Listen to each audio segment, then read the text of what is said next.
Hi everyone, I'm Maggy Martinez, the hot seat interview, and today we have the chair of the Clayton County Young Democrats, Maya Davis. Also with us today is Joquel Patterson. He's the vice president for the Clayton County Young Democrats. And we will be talking today about the gala that they're going to have for fundraising and how can you help them achieve their goals. So stay tuned.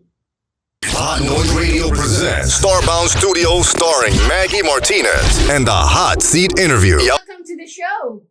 Thank you so much, Mrs. Martinez, for having us today. What a pleasure to be here. Well, our panel will be available to talk about everything related to the Young Democrats of Clayton County. Let me tell you, they're very, very active, and I'm proud of them. So we would like you to subscribe to the channel. Don't forget.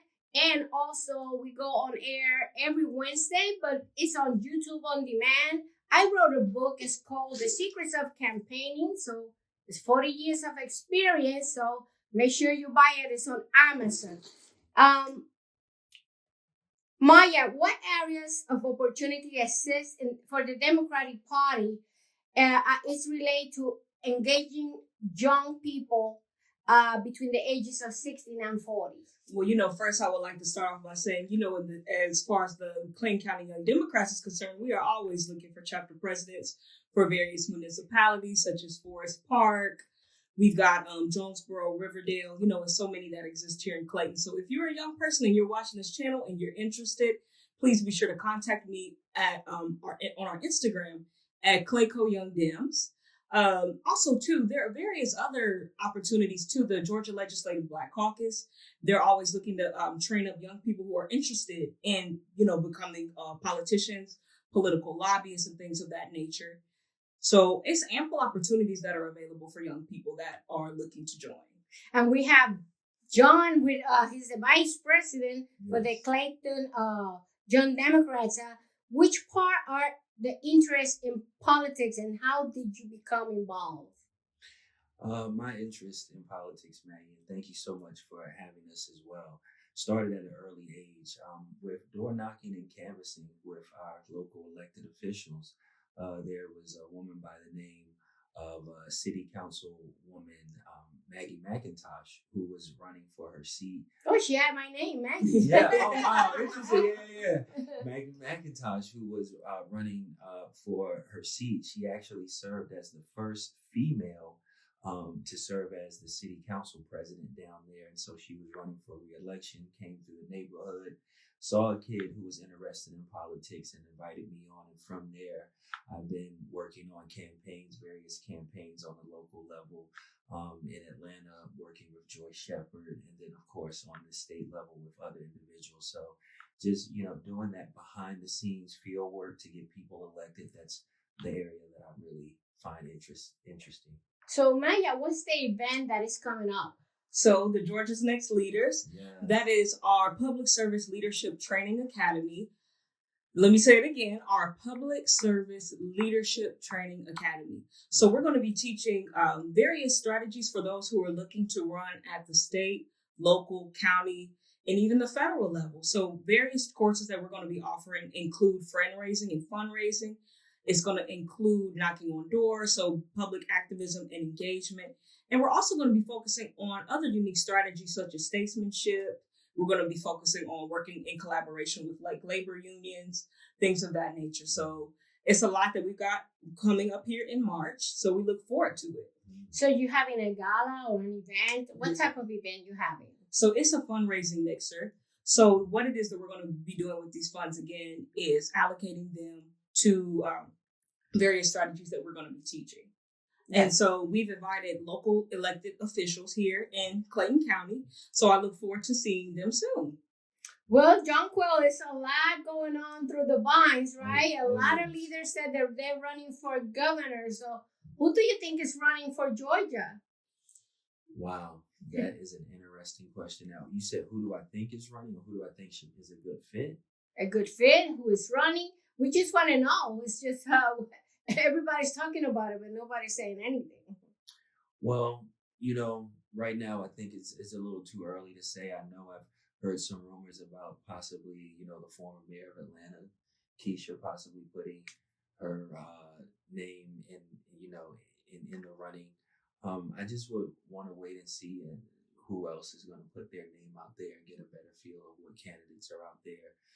Hopefully it's someone who has a good track record of service and someone who can ignite the Democratic Party, because we certainly need Oh, that. yeah, definitely. Yes. And hopefully it's someone who has both the experience and statesmanship that's necessary to lead the state of Georgia, but also has that youthfulness and that connectivity to get that spark that we need, to get that hope that we need back, not just in our party, but in our country. Well, I heard Michael Thurman, too. He was the labor commissioner for the state of Georgia. Okay. I heard, too, that Stacey Abrams is thinking about it, too. So we have a couple of candidates, good candidates, that are planning to run for governor. We just need to get ready. All the young Democrats, we need to get ready. I'm not that young, but I feel like I'm young. You know what I mean? Jonquil, how can the community support the efforts of the young Democrats in Clayton County, and not only in Clayton County, in the whole state? Well, specifically in Clayton County, as our president spoke about earlier, we do have opportunities that exist where people can be chapter presidents. We do want to grow our chapters in Forest Park and Riverdale and Jonesboro so that we have more boots on the ground on the local level. There's also, you can support by donating, of course. Mm-hmm. We would like to incentivize a lot of the young people who work with us, when they work on other campaigns or when they're out doing political type of work, be it voter education or whatnot. We do feel that having some funds to incentivize them would possibly engage them and excite them more about the political process. So giving, joining, being just a member who shows up too. Sometimes if you can't get funds, if you can't write that big check, just showing up and being involved. So there's so many ways you can support. So many ways. Canvassing, making calls, sending postcard, calling your friends. It's so many ways, and sometimes we think it's just money. Yeah, we need money because we money for what? For signage, to buy the food for the volunteers, to pay like a little rent somewhere so we could have a central office where people can go and pick up signs and communicate and see how can they help. Mrs. Martinez, can I add something to that? To also being knowledgeable about what is going on in the community and being able to touch your locally elected officials, calling them and holding them accountable for the things that they're doing in their community will really help bolster our efforts. Definitely. Yes, ma'am. Now, the obligated question, DEI, diversity, equality, and inclusion, is very difficult for young Democrats or any organization where we know that the composition of those organizations are the minorities, right? And what is your take about the rollback, Jonquil, about what President Trump did in terms of DEI? What a great question. And I've definitely given this question some thought. Much like most Americans, I found myself from the outstart lamenting about many of the changes that he had made. But then as we came on February and Black History Month, I found myself really looking at some of the great strides that many of the groups, not just African Americans, but many of the minority groups have made prior to DEI. I think about March 1961 when John F. Kennedy signed his executive order for affirmative action. Prior to then, we had seen so many accomplishments made by minority groups and thereafter. So I understand that DEI, it is a tool, it is a resource that has helped to open the door for so many individuals. But what I also understand is that it doesn't define or limit our ability to achieve either. So though I am disheartened by some of the decisions he's made to really gut and get rid of those tremendous efforts we made, I know that, of course, as history has proven, this too shall pass and we will get through this. Well, my question is, will President Trump roll back also on affirmative action and on EEO? I think he's going to push as hard as he can to do so. unfortunately, so I think now more than ever, especially people of color, we have to stick together in our communities now more than ever. We cannot continue to act as like individual groups, because there's a saying that is something to the effect of, if something is happening to your neighbor, understand that you're next. So I think as we cultivate a community of like love around, minorities right now, and sticking together and being willing to defend one another, then we'll be stronger together against conservative forces. Well, this never happened, but they asked me, what is the question that you have for me? It's 2 questions, make it short. Which one fits for me, Maya? What catapulted your interest into politics? My father. Mm-hmm. My father was, like we call a community leader within the party in Puerto Rico, and he used to take me. I was really very small, 14 years old, and he used to take me to all these meetings, right? So when I moved to San Juan, I live in Ponce. That's the other side of Puerto Rico.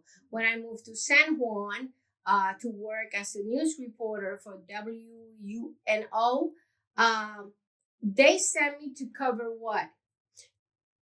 The state capitol. Okay. And that's where I found all that so amazing. Yeah. So eventually I got involved like you did,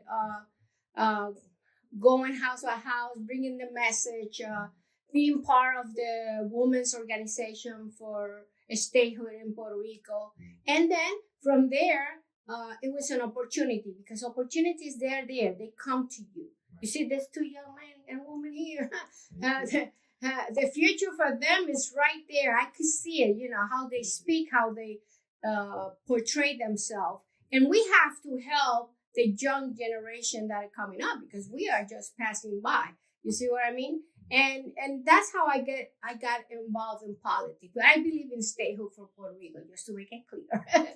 And your question, John? Miss Maggie, I want to know, can you help us involve more Hispanic youth with Young Dems in light of DEI and the things that are happening? We really want to make sure that we have them at the table and that they have access to our elected officials. Luckily, I will say, shout out to our elected officials in Clayton County. They are accessible. We see them at the Gold Dome. We'll be with them February 28th for Young Dems Day. But we really want to make sure that that base also has that access. So how do we get more Hispanic youth? The most important thing is to go out there to see where they are. Where are the nucleus? Or, for example, we know here in Forest Park, we have a lot of Hispanic. But we have something that is better than that. And it's the band system, voting builder, but now they call it the band system, where you could go in and make lists of only the Hispanic per area or per district. I know people want to participate. It's just that they don't know how to contact you. Okay. So it's important that they know that you are here and they are welcome. Because if you really want people to participate, you have to make them feel welcome and being part of it. Because if we just look over the shoulder to them, that's not going to happen. And that happens a lot here in Georgia, because here in Georgia, everything is separated by race. I don't understand why, because we're all just human and that's it. But that's how can you involve the Hispanic. Maybe we could do like little town hall meetings where they could come to District 1, 2, 3, 4, and 5. And that way, sometimes we say, okay, maybe, oh, no, it's too much or it's expensive. No, we could use panera bread and buy.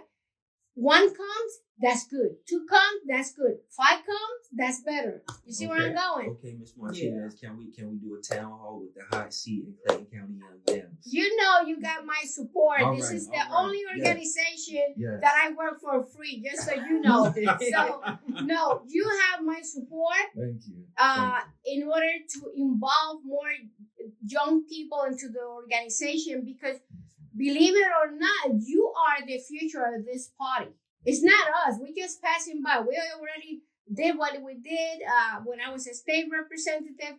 Now it's you that not only you develop yourself as leaders of the future, but also those that come in and develop them, because there's so many positions to run for it that, the sky is the limit, basically. So what would be the conclusion for the show, Jonquil? Ooh, there's one thing I just want to take Maya? really quick. Yeah. So, as far as areas of opportunity for the Democratic Party here in Clayton County, something Chairman Andrews and I have been avidly discussing is being able to go out and have, young people, teenagers, involved in being able to organize against nonpartisan issues that we're dealing with here in Clayton County, affordable housing, good jobs, healthcare. Being able to go out and knock on those doors and talk to individuals that live here in Clayton. And we plan on providing financial incentives if possible. That would be because I think that is what will help really mobilize the youth.